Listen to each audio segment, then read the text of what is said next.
أعوذ بالله من الشيطان الرجيم. بسم الله الرحمن الرحيم.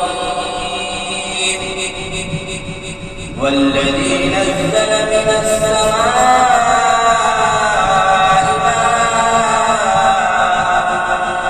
ماء بقدر فأنشرنا به بلدة ميتا كذلك تخرجون. والذي خلق الأزواج كلها وجعل لكم من الفلك والأنعام ما تركبون لتستووا على ظهوره ثم تذكروا نعمة ربكم إذا استويتم